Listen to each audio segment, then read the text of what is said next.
함께 보실 하나님 말씀 요한계시록 18장 21절에서 24절 우리 함께 교독하시겠습니다.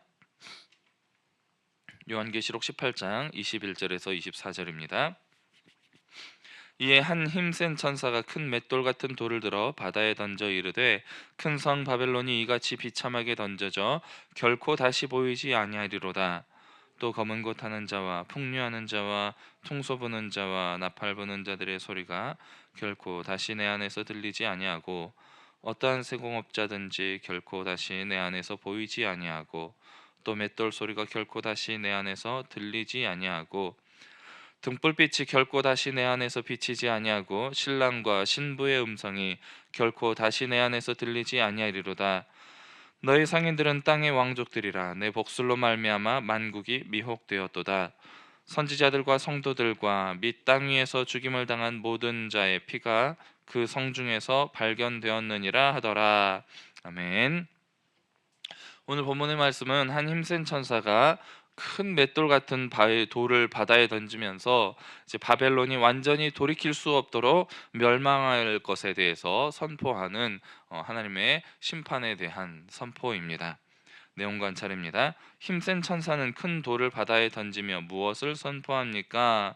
큰 성 바벨론이 비참하게 던져져서 다시 보이지 아니할 완전히 멸망당하게 될 것에 대해서 심판에 대해서 선포하고 있는 것을 보게 됩니다.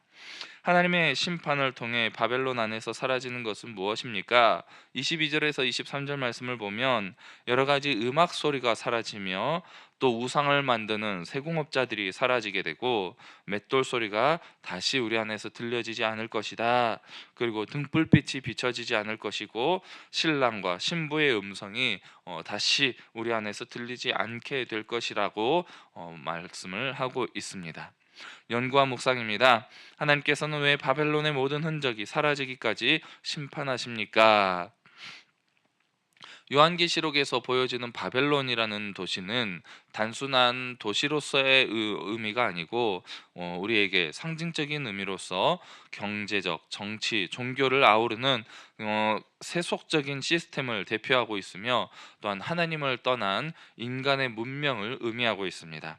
특별히 17장에서는 큰 음녀로 묘사된 이 바벨론은 부와 권세와 쾌락과 우상 숭배로 사람들을 유혹하는 큰 세력으로 우리에게 보여지고 있는 것이죠. 이러한 바벨론은 세상의 부패와 타락과 이렇게 죄악의 극치를 보여주면서 하나님을 대적하는 세상의 세력을 의미하고 있는데, 그래서 하나님은 거룩한 공의가 반드시 이 세상에 바벨론이라는 도시를 멸망시키는 심판을 통해서 드러나야 한다는 것이죠. 그런데 이 심판은 흔적이 조금이라도 다시 남으면 사람들을 다시 미혹할 수가 있기 때문에 하나님은 이 바벨론을 철저하게 무너뜨려서 다시는 회복하지 못하도록 심판을 하신다는 것입니다. 그런데 이 성도들이 세속적 권세와 부에 현혹되지 않도록, 그리고 영원히 흔들리지 않는 하나님의 나라만을 바라보도록 하기 위하여서 하나님이 바벨론을 완전하게 흔적도 없이 심판을 하시겠다고 선언하시고 있는 것입니다. 느낀 점입니다. 겉으로 화려하고 좋아 보이지만 하나님의 심판 앞에 완전히 무너지고 사라져버린 바벨론을 보며 무엇을 느낍니까? 이러한 완전히 흔적도 없이 사라져버릴 바벨론에 향한 심판을 보면서 우리는 이 세상의 인간의 문명과 세상의 우리의 부귀와 영화와 권세가 너무나 덧없는 것이라는 것을 깨달을 수가 있습니다. 바벨론이 겉으로는 부와 권세와 사치와 쾌락으로 가득 차 있지만 하나님의 심판 앞에서는 한순간에 무너져버리고 사라져버릴 허망한 것이라는 것이죠. 그렇기 때문에 우리가 붙들어야 할 것은 세상에 허망하게 사라져버릴 이 세상이 아니고 흔들리지 않고 영원히 우리에게 주어질 하나님의 나라뿐이라는 것을 우리는 다시 한번 깨달을 수가 있게 될 것입니다. 바벨론은 수많은 사람들을 미혹하고 성도들을 핍박하고 또 불의와 죄악으로 가득 차 있는 곳이기 때문에 하나님은 공의의 하나님으로서 이 모든 악한 모습들을 그냥 내버려 둘 수가 없는 분이시며 완전한 심판을 통하여서 하나님의 공의를 드러내신다는 것입니다. 이것은 오히려 성도들에게 큰 위로가 되는 말씀입니다. 지금은 세상의 악한 것들이 승리하는 것처럼 우리에게 보여지지만 결국은 하나님의 정의가 반드시 실현될 것이라는 것을 우리에게 확실하게 보여주는 것이며, 이 세상에서 비록 가난하게 고난당하고 슬픔을 당하며 믿음을 지켜나가는 성도들의 모습이 너무나 괴로워 보이지만, 바벨론이 심판을 당하여서 멸망을 당하게 될 때에 그날이 우리 믿음을 지킨 성도들에게는 승리의 날이 되며 영광의 날이 될 것이라는 큰 위로가 되는 하나님의 말씀이라고 할 수가 있습니다. 적용입니다. 내가 세상의 헛된 화려함에 마음을 빼앗겨 복음의 능력을 놓친 적은 언제입니까? 사무엘상 15장 말씀을 보면 사울이 아말렉을 정복하는 모습이 보여집니다. 하나님께서 이 아말렉을 정복하라고 할 때에 아무것도 남기지 말고, 풀 한 폭이 남기지 말고 남녀노소 짐승을 막론하고 완전히 진멸하라고 말씀하셨습니다. 그런데 사울 왕은 완전히 진멸해 버려야 할 이 아말렉 가운데에서 자신의 눈에 좋은 것들을 다 남겨두었다는 것이죠. 결국 그것이 하나님 앞에서 흠이 되고 죄가 되어서 왕위를 빼앗기게 되는, 하나님으로부터 버림받게 되는 모습들을 보게 됩니다.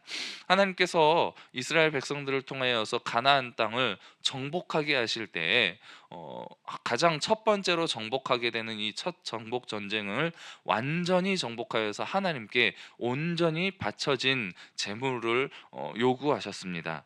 그것은 여호수아를 통하여서 가나안 땅을 정복할 때에 가장 첫 번째로 정복하게 되는 여리고성을 통해서도 마찬가지로 하나님이 완전히 정복하라라는 명령을 주셨는데, 그때도 아간이라는 사람이 몇 가지의 재물을 훔침으로 인하여서 온 이스라엘이 함께 진노를 받게 되는 그러한 모습을 보게 되는 것이죠. 우리는 하나님의 복음으로서 이 세상을 완전하게 정복해야 되는데, 세상에 화려하고 좋은 것들의 마음을 빼앗겨서 하나님의 것을 완전히 하나님께 드려져야 할 것들에 대해서 하나님께 드리지 못하고 그것들을 일부를 훔침으로 인하여서 하나님의 진노를 당하게 되는 모습들을 우리가 보게 된다는 것이죠. 우리는 하나님의 복음으로 이 세상을 정복함에 있어서 세상의 것들의 마음을 빼앗겨서는 절대로 안 된다는 것입니다. 그리고 온전히 하나님께 드려짐으로 인하여서 하나님께서 주시는 놀라운 은혜와 축복들을 받아 누릴 수 있는 것들을 기억하며 우리가 하나님의 주신 복을 바라보면서, 천국을 바라보면서 이 세상을 살아가야 할 것이라는 것이죠. 결단입니다. 믿음의 선진들이 죽음으로 증거했던 복음을 붙들며 세상과 구별된 삶을 살기 위해 무엇을 실천하겠습니까? 사도행전 20장 24절 말씀을 보면 사도 바울이 이렇게 고백하고 있습니다. 내가 달려갈 길과 주 예수께 받은 사명 곧 하나님의 은혜의 복음을 증언하는 일을 마치려 하면은 나의 생명조차도 조금 더 귀한 것으로 여기지 아니하노라라고 말씀하고 있습니다. 사도 바울이 이 말씀을 한 배경이 언제냐면은 이제 에베소의